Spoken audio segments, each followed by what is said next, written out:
बिस्मिल्लाहिर्रहमानिर्रहीम। अस्सलाम वालेकुम नादरीन, आप यूट्यूब चैनल देख रहे हैं, मैं इमरान खान हूँ। नादरीन, कोयटा में बलूचिस्तान में खौफनाक दहशतगर्दी के हमलों के बाद वज़ीर आज़म पाकिस्तान शहबाज शरीफ साहब और फील्ड मार्शल आसिम मुनीर, ये दोनों लोग और दीगर बहुत सारे लोगों को लेकर ये लोग गए कोयटा में खसूसी परवाज़ों पे, और कोयटा में जाकर इन्होंने मीटिंग की एक। लेकिन जिन लोगों के साथ दहशतगर्दी हुई, जिन लोगों के साथ जुल्म हुआ, उनसे मुलाकात नहीं की गई। वो लोग इंतजार करते रहे, बार बार कहते रहे, बल्कि पैगामात भी आए कि लवाहिकीन से मुलाकात की जाए, उनके शिकवे उनके गिले सुने जाएं। लेकिन ना तो फील्ड मार्शल ने उनकी बात सुनी और ना ही शहबाज शरीफ ने उनकी बात सुनी। देखिए, मामला ये है कि लाशें तो इनको चाहिए, लाशों के साथ नमाज जनाजा पढ़ते हुए, मैयत को कंधा देते हुए तो वीडियो और तस्वीर अच्छी बन जाती है। लेकिन जब जिंदा लोगों से आप बात करते हैं तो वो गिले करते हैं, शिकवे करते हैं, वो सवाल पूछते हैं और सवालों के जवाब इनके पास है नहीं। लिहाजा उनसे मुलाकात नहीं की और ये उन्हें छोड़कर वो एहतजाज कर रहे थे। उन्होंने अपने लवाहिकीन यानी पुलिस वालों की लाशें सड़कों पे रखी हुई थी। वो इंतजार कर रहे थे कि हमसे कोई बात करेगा। भाई, आप वहां नहीं जा सकते तो आप उन्हें पैगाम भिजवाइए कि अपने नुमाइंदगान को भेजें, हमारे साथ आकर बैठकर बात करें। लेकिन उनसे बात नहीं की और शहबाज शरीफ साहब वापस आ गए। अगर ये वहां ना गए होते या फील्ड मार्शल या शहबाज शरीफ वहां पे ना होते तो हम कहते ठीक है जी, ये वहां पे है ही नहीं तो ये कैसे बात करें। फिर तो कहा जाता कि बुकटी को बात करनी चाहिए। लेकिन जब ये गए वहां पे तो इसी मकसद के लिए गए थे ना, जो लोग शहीद हुए उनसे इजहार यकजहती के लिए। उनके लवाहिकीन को मिले बगैर आ गए, वहां पे कोई बातचीत भी नहीं की उनके साथ। तो अपने तौर पे कहते जी एपेक्स कमेटी में हमने बड़े अहम फैसले कर लिए हैं। मैं ना आपको एक कांस्टेबल की कहानी सुनाता हूं। ये एक पुलिस एहलकार है बलूचिस्तान में, नाम है इसका अकबर शरानी। बिल्कुल एक नौजवान पुलिस एहलकार है। एक हफ्ते के बाद इसकी शादी थी, ये शहीद हो गया इस इंसिडेंट में। इसकी लाश अस्पताल से निकाली इसके लवाहिकीन ने और लाकर सड़क पे रखी और एहतजाज कर रहे थे। इसकी 7 बहनें हैं, ये इकलौता भाई है और इसका कोई भाई नहीं है। ये अपने माँ बाप का वाहिद सहारा भी है। तो इसकी लाश जो है वो बहुत ही गरीब है, इसके घर वाले इतने अमीर लोग नहीं है। वो बेचारे पहले बड़ी मुश्किल से इसकी लाश उन्होंने हासिल की, सड़क पे लेकर गए, वहां एहतजाज कर रहे थे। एहतजाज करने के बाद आबाई इलाके में लाश को मुंतकिल करना था। तो उन्होंने हुकूमत से राब्ता किया, सरकार से राब्ता किया कि जनाब एक एम्बुलेंस दे दें, हमने अपनी लाश को घर लेकर जाना, एक शहीद की लाश को। और उन्हें एम्बुलेंस नहीं दी गई सरकारी। फिर जो लवाहिकीन थे उन्होंने आसपास मौजूद लोगों से चंदा इकट्ठा करना शुरू किया। 30,000 रुपया उन्होंने चंदा इकट्ठा किया, आपस में पैसे डाले और कुछ उन्होंने इधर उधर से चंदा इकट्ठा किया और उस चंदे के पैसे से उन्होंने एक एम्बुलेंस का बंदोबस्त किया और उसमें अपने शहीद की मैयत को लेकर अपने इलाके में चले गए। जब वो जिंदा था तो उसको लड़ने के लिए बंदूक नहीं दी, उसको हथियार और एमुनेशन नहीं पहुंचाया, और जो डीएसपी लेकर जा रहा था हथियारों को, उसे रास्ते में रोका गया। ये भी एक खबर आई है, मैं इसकी तस्दीक कर रहा हूं, हो जाएगी, कि बजाय इसके कि फोर्सेस फौरी तौर पे हथियार और कुमक पहुंचाती पुलिस वाले जो लड़ रहे थे उनको, जो कुमक या हथियार कोई लेकर जा रहा था उन्हें भी एहलकारों को रोका गया रास्ते में। फिर मकामी लोग निकले अपने वेपन्स लेकर, जितने उनके महदूद वेपन्स थे, उन्होंने भी मुकाबला किया। लेकिन 200 शरपसंद थे या 200 दहशतगर्द थे जिन्होंने हमला किया हुआ था। अब ये 200 दहशतगर्द कौन थे ये मैं आपको बताता हूं। इन दहशतगर्दों ने, इतने जालिम लोग हैं, इन्होंने लाशों के ऊपर तेजाब और केमिकल भी फेंका है। अब इनके पास तेजाब कहां से आया, केमिकल कहां से आया, और बिल्कुल कोयटा के करीब बलूचिस्तान में ये लोग पहाड़ों पे कैसे मौजूद हैं? वो तो बड़ा कीमती इलाका है, वहां तो मादनियात है, वो बड़ी जबरदस्त सैरगाह है। उस इलाके में इतने बड़े पैमाने पर दहशतगर्द कैसे आ गए? उन्हें खुराक की रसद कैसे पहुंचती है? उन्हें हथियार कैसे पहुंचते हैं? जबकि इस पूरे एरिया को सिक्योरिटी फोर्सेज ने हर तरफ से घेरा हुआ है। ये सवाल मैं बार बार अपने आप से भी पूछ रहा था, मकामी लोगों से भी पूछ रहा था, तो मुझे एक चीज पता चली कि यानी जो क्लेम मेरे सामने आया वो ये है कि ये अफगानिस्तान की जो अफगान फोर्सेस थी, ये उनके लोग भी हैं। अफगान फोर्सेस के बारे में मैं आपको बता देता हूं। जब तालिबान ने अफगानिस्तान के ऊपर कब्जा किया तो अफगान फोर्सेस के एक बहुत बड़े हिस्से ने सरेंडर कर दिया था। लेकिन उनमें से कुछ लोग जो है वो पाक अफगान बॉर्डर एरियाज में आकर छुप गए थे और उन्होंने पनाह ले ली थी। और क्योंकि पाकिस्तान की फौज बड़े लंबे अरसे से उनके साथ काम करती रही है तो उन्हें मौका भी मिला। अब वो लोग भी यहां पे बहुत बड़ी तादाद में मौजूद हैं जिनके पास ट्रेनिंग भी है और जदीद हथियार भी है। अब कुछ जराए ये कह रहे हैं कि उन्हें यहां पे इसलिए पनाह दी गई थी क्योंकि वो तालिबान के दुश्मन है और जब मौका मिलेगा तो उन्हें तालिबान के खिलाफ इस्तेमाल किया जा सकता है, और उन्हें टीटीपी से लड़वाने के लिए यहां पे इकट्ठा किया गया। अब कुल मिलाकर हमें जो बलूचिस्तान से पिक्चर आ रही है वो ये है कि स्मगलरों को इकट्ठा किया जा रहा है, उन्हें मुसल्ला किया जा रहा है। जो जराइम पेशा लोग हैं जिनके सरों के ऊपर इनामात थे उन्हें भी इकट्ठा किया जा रहा है, फ्री हैंड दिया जा रहा है। फिर जो अफगान फोर्सेस थी जिनसे तालिबान लड़ते थे वो भी यहां पे इकट्ठे किए गए हैं। तो इस तरह अलग अलग किस्म के ग्रुप्स को इकट्ठा करके एक बहुत बड़ी फोर्स तैयार की जा रही है अलग अलग किस्म की, और इनका काम है ये नेशनलिस्ट जो है उनके साथ लड़े, कौम परस्तों के साथ, या बीएलए के साथ लड़े या दीगर तंजीमों के साथ लड़े या टीटीपी के साथ लड़े, यानी पाकिस्तान में एक के बाद एक प्रॉक्सी बनाई और तैयार की जा रही है। लेकिन याद रखिएगा, प्रॉक्सी बनाने के खेल में पाकिस्तान को हमेशा नुकसान हुआ है। इदारों ने वक्ती तौर पे फायदा हासिल किया, लेकिन end of the day ultimately Pakistan को इसका नुकसान हुआ है। बलूचिस्तान की इस वक्त की सूरत हाल यह है कि ट्रेनें तक बंद कर दी गई हैं, यानी महदूद मुद्दत तक के लिए ट्रेनें बंद कर दी गई हैं और बलूचिस्तान में आमदोरफ्त रोक दी गई है। यानी मैं फिर आपको दोबारा वहां ले जाता हूं कि खसूसी तैयारों के ऊपर बैठ के फील्ड मार्शल और शहबाज शरीफ और उनके लोग पहुंचे हैं कोयटा में। क्यों पहुंचे? कि ये लोग शहीद हो गए थे। अब वो जो शहीद है उनके लिए एम्बुलेंस भी नहीं है, यानी शहबाज शरीफ के लिए, फील्ड मार्शल के लिए, बाकियों के लिए खसूसी तैयारे हैं। वो अपने खसूसी तैयारों में वीवीआईपी प्रोटोकॉल के साथ वो पहुंच जाते हैं कोयटा में, जबकि ये जो शहीद अहलकार है जिसके लिए वहां पे इकट्ठे हुए हैं, इसको इसकी मैयत इसके इलाके तक पहुंचाने के लिए एम्बुलेंस भी नहीं दे रहे। वो बेचारे चंदा जमा करके अपने शहीद अहलकार को लेकर जा रहे हैं। 9 अहलकार नाजरीन बाजियाब करवाए गए हैं। अब इसका क्रेडिट इससे पहले कि कोई ले, मैं आपको असल खबर बता देता हूं। ये 9 अहलकार कैसे बाजियाब हुए, जो रोजनामा कुदरत है उसके अंदर ये खबर छपी है बलूचिस्तान से। वो ये बताते हैं कि अभी तक इन इतलात की मुकम्मल तौर पर तस्दीक या तस्वीर वीडियो सामने नहीं आई, मगर हना ओड़क से जो अगवा होने वाले 9 अफराद हैं उनको मुसल्ला अफराद ने रिहा कर दिया।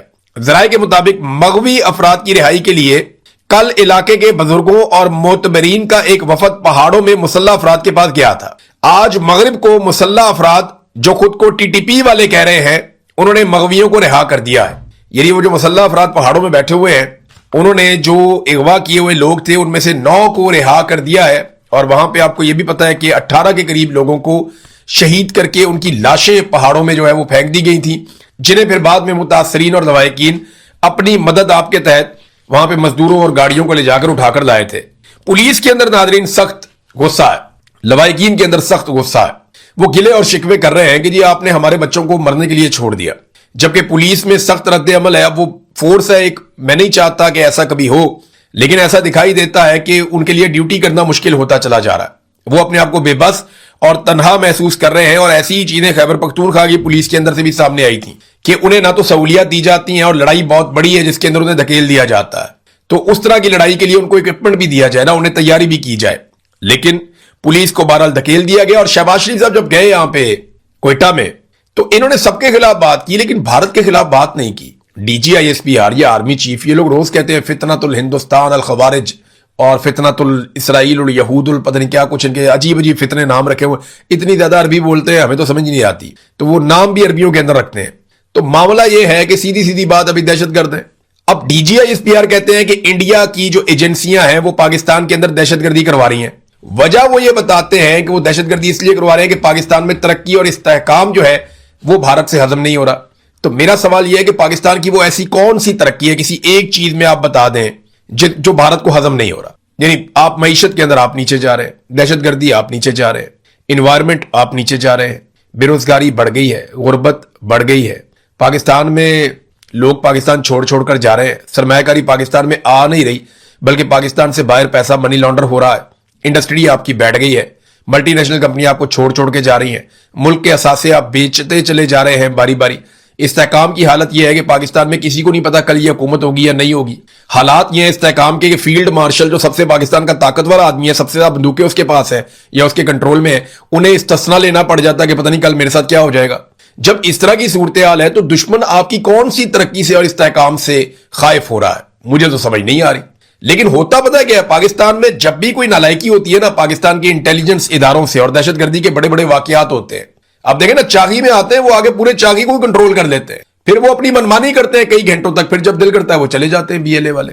और पाकिस्तान की इंटेलिजेंस एजेंसियों को कानों कान खबर ही नहीं होती, इन्हें पता ही नहीं चलता। अब अपनी नालायकी के ऊपर पर्दा डालने के लिए बड़े आराम से कह देते हैं ये भारत की कार्रवाई, लेकिन वो ये नहीं सोचते कि इसमें भारत की इंटेलिजेंस एजेंसियों को कितना क्रेडिट वो देते हैं। एक फौज का तर्जुमान खुद ये कह रहा है कि हम नाकाम हो रहे हैं और उसकी वजह यह है कि दुश्मन मुल्क की एजेंसियां कामयाब हो रही हैं। ये आप सिर्फ ब्लेम गेम नहीं कर रहे, ये आप भारत की इंटेलिजेंस एजेंसियों को शाबाश या उनको क्रेडिट दे रहे हैं कि जनाब वो बहुत अच्छा काम कर, वो अच्छा काम कर रहे हैं तो आप क्या कर रहे हैं? आप क्या कर रहे हैं? आपने कहां पे रोकी दहशतगर्दी? लगातार दहशतगर्दी के वाकयात बढ़ते चले जा रहे हैं, एक के बाद दूसरा, तीसरा, चौथा, पांचवा, कहां पे जाके ब्रेक लगेगी?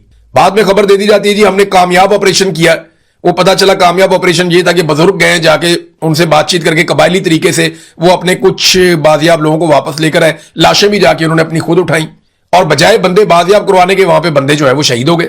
तो कामयाब ऑपरेशन आप किसे कहते हैं जी? हमारे जो है 42 मारे गए, उनके 50 मारे गए या 55 मारे गए, ये क्या बात हुई? ये कैसे हो सकता है कि सिक्योरिटी फोर्सेस का एक भी आदमी कत्ल किया जाए? आपको पाकिस्तान को अभी नोशकी के अंदर इत्तला आ रही है कि वहां पे पुलिस वालों पे फायरिंग हुई है, बहुत सारे जख्मी हो गए, 2 शहीद हो गए वहां पे भी।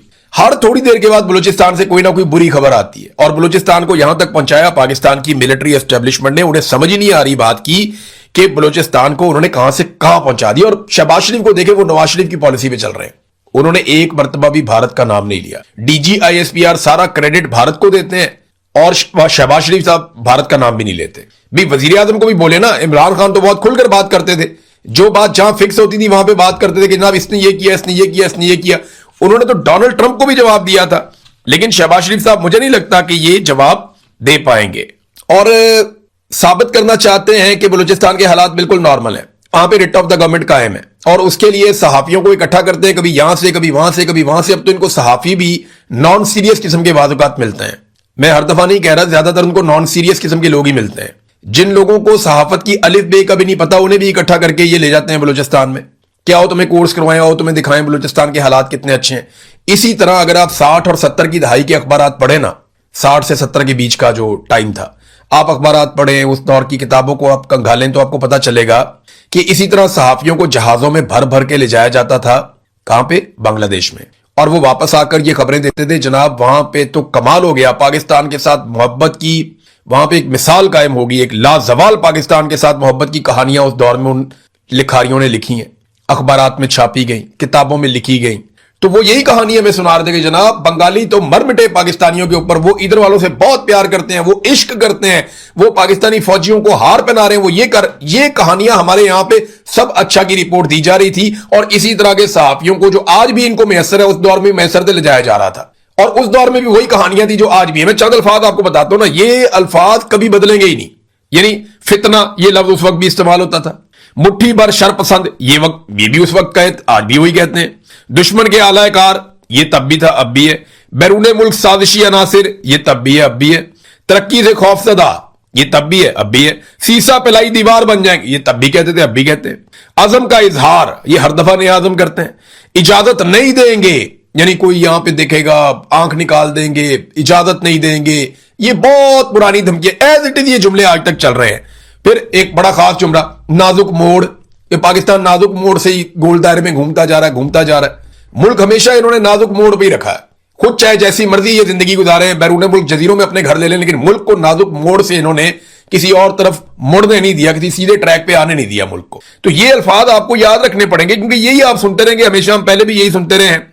फिर कासिम सूरी साहब ने एक बात की तरफ तवज्जो दिलाई, उन्होंने कहा जी ये जहां पे लड़ाई हो रही है ना, या जहां पे लाके ये लोग बैठ गए आके, या बिठाया गया या आकर बैठ गए हैं, ये एरिया ना सिर्फ बड़ा सेंसिटिव है बल्कि बड़ा कीमती भी है। और वो ये कहते हैं कि यहां पे जब से माइंस एंड मिनरल्स का बिल पास हुआ है, उस वक्त से यहां पे दहशतगर्दी के वाकयात शुरू हुए हैं। यहां पर DHA भी जमीनें खरीदना चाहता था। क्या यह सारा खेल कीमती मादनियात और जमीनों पर कब्जे के लिए खेला जा रहा है? बलूचिस्तान के लोग अब फितनतुल हिंदुस्तान, फितनतुल खवारिज जैसी बातों में नहीं आते। 2 साल से पाकिस्तान अफगानिस्तान बॉर्डर सील है, तो दहशतगर्द कहां से आ रहे हैं? ये बड़ा इंपॉर्टेंट सवाल है। मैंने आपको बताया ना कि जो अफगान फोर्सेस थी, उनको भी अब पाकिस्तान के अंदर जो है वो बड़ी सहूलत मैसर है, वो भी यहां पे रहते हैं। नादरीन, एक और चीज मैं आपके सामने रखता हूं। ये मुफ्ती तकी उस्मानी साहब है, इन्होंने एक स्टेटमेंट दे दिया। मुफ्ती तकी उस्मानी साहब पाकिस्तान के सबसे बड़े मुफ्ती हैं। वो ये कहते हैं जी क्रिप्टो करेंसी को माल करार नहीं दिया जा सकता, इसकी खरीदो फरोख्त जायज नहीं है। ये फतवा है कि क्रिप्टो जायज नहीं है, ये उन्होंने फतवा दे दिया। मेरा उनसे सवाल है कि मुफ्ती तकी उस्मानी साहब आप ये बताएं कि क्या फार्म 47 के ऊपर बनाई हुई जाली हुकूमत जायज है? उस पर भी आप बता दें। उसको चलाना ये जायज है? जिन्होंने बनाई उन्होंने जायज काम किया? किसी सरकारी मुलाजिम का अपने हलफ की खिलाफ वर्जी करना और बार बार करना, क्या यह जायज है? गरीब के नेफे में पिस्तौल चला देना और अमीर के नारे के साथ लटक जाना, क्या यह जायज है? बताएं ना, इसके बारे में भी आप अपनी राय जरूर दीजिएगा कौम को। फिर यह बताएं कि ताहयात ओहदे और इस्तिस्ना लेना, क्या यह जायज है? डोनाल्ड ट्रंप को नोबेल इनाम के लिए नामजद करना, क्या यह जायज है? इसके ऊपर भी आप लबकुशाई करें, जरा पता चले पाकिस्तानियों को। मजीद चीजों के बारे में आपकी राय उनके सामने आनी चाहिए। नाज़रीन, कश्मीर के बारे में मैं एक चीज आपको बताऊं, वहां पे ना एक बड़े ऑपरेशन की मनसूबाबंदी की जा रही है, जो कश्मीर में हमारे दोस्त हैं वो जरा आप खबरदार रहे। मेरे पास 3 सोर्सेज से ये इतला आई थी, मैं इसको कंफर्म कर रहा था और अब मुझे समझ भी आ रही है इस बात की कि क्यों एक ऑपरेशन की प्लानिंग की जा रही है। कश्मीर में एक बात तो बड़ी क्लियर कर दी गई है कि या तो इलेक्शन मुलतवी किए जाएंगे कश्मीर में या फिर एक ऑपरेशन किया जाएगा और वो ऑपरेशन इसी हफ्ते के अंदर होगा, क्योंकि ऑपरेशन से पहले इनको कम से कम 2 हफ्ते चाहिए कैंपेन के लिए, निकलने के लिए, कोई ना कोई चीजों को आगे पीछे करने के लिए। या तो इनको इलेक्शन चंद महीने आगे लेकर जाना पड़ेगा और इस चीज को डिफ्यूज करना पड़ेगा। बसूरते दीगर इसी हफ्ते में खुदा ना खास्ता कश्मीर के अंदर एक खौफनाक ऑपरेशन हो सकता है और इस ऑपरेशन के अंदर काफी नुकसान भी हो सकता है। इसकी प्लानिंग की जा रही है और इसके अंदर किस तरीके से ऑपरेशन किया जाएगा मैं अभी कुछ कहना नहीं चाहता, लेकिन मेरे सोर्स ने मुझे ये बताया कि हर तरह का सामान इस्तेमाल किया जाएगा, पूरे वसाइल लगाए जाएंगे और इसको वंस फॉर ऑल किया जाएगा, एक ही दफा करें और सब खत्म करें, दोबारा ये कभी इकट्ठे ना हो। और खास तौर पे जो 4-6 लोग मेन टारगेट हैं उनको अचीव करने की कोशिश की जाएगी इस मर्तबा। यह है नादरीन सूरत हाल कश्मीर की, लेकिन कश्मीर के लोग पीछे हटने को तैयार ही नहीं है, वो एक कदम पीछे नहीं हटते। हाँ, रजा डार के बारे में कहते हैं जी आजकल बात नहीं हो रही, वो मीडिया को मना किया गया।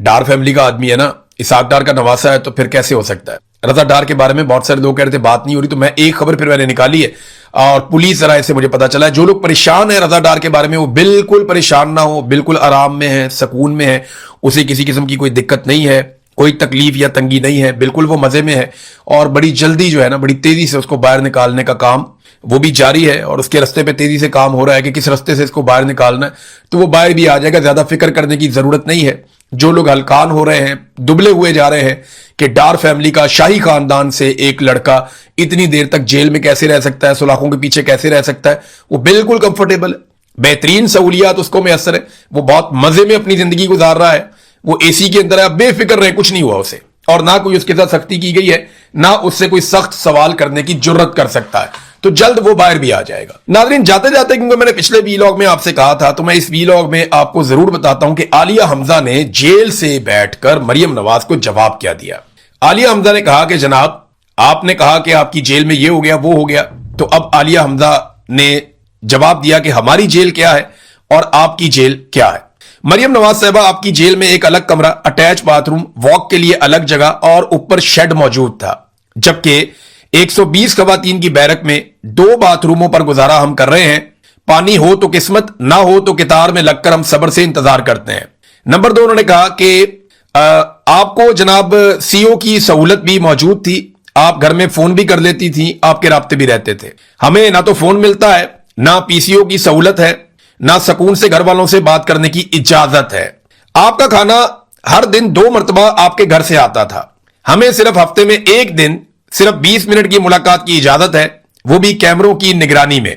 कपड़े रोजाना इस्त्री होकर आपके आते थे, हफ्ते में सिर्फ 1 बार हमें घर से खाना मिलता है और हफ्ते में सिर्फ 2 जोड़े कपड़े लाने की इजाजत है, जबकि आपके कपड़े रोजाना घर से इस्त्री होकर आते थे। यूपीएस और जनरेटर की सहूलत भी आपको मैसर थी, यानी आपके जो जहां पे आपको रखा गया था वहां बिजली बंद नहीं होती थी, जबकि यहां पे सारी रात बिजली के बगैर हबस, पसीना और गर्मी में हमें गुजारा करना पड़ता है। अदालत पेशी के लिए एसी वाली गाड़ी में आपको ले जाया जाता था, हमें कैदी वाली वैन में गुजरांवाला लाहौर सरगोदा तक धूप में घंटों खड़ा रखकर ले जाया जाता है। आप खुद को गैर महफूज कहकर वॉक के लिए पूरी जेल बंद करवा लेती थी और बाहर निकलकर वॉक करती थी, और कैदी खवातीन के यूनिफॉर्म तक आपकी पसंद के मुताबिक सफेद करवाए गए थे कि जनाब ये जो कैदी खवातीन के यूनिफॉर्म है, इनसे मुझे चिढ़ होती है, इनको दूसरे सिविल कपड़े इनको पहनाएं, ये यूनिफॉर्म नहीं होना चाहिए। तो तफ्तीश के नाम पर हर सुबह शाम तक वो कहते जी हमें तो बख्शी खानों में बैठाया जाता है, 90 दिन के जिस्मानी रिमांड, ज़हनी अजियत, दबाव और धमकियां हमें दी जा रही हैं।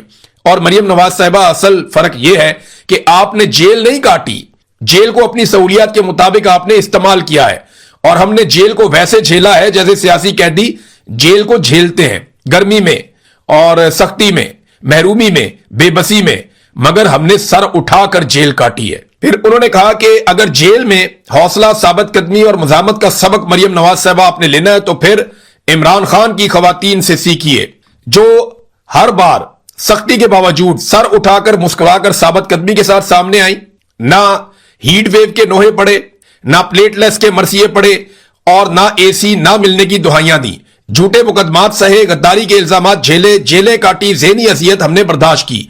ना हमारा लीडर लंदन भागा और ना हम भागेंगे। हम मुजामत की दास्तान लिख रहे हैं, सरकारी मेहमान नवाजी की नहीं। तो मरियम नवाज को बहुत टका के जो है वो तमाचा रसीद किया है जेल से बैठकर आलिया हमजा साहिबा ने, और उन्हें आईना दिखाया कि आपकी जेल क्या थी और हमारी जेल क्या है। अब तक के लिए इतनी, अपना ख्याल रखिएगा अपने इस चैनल का भी। अल्लाह हाफिज।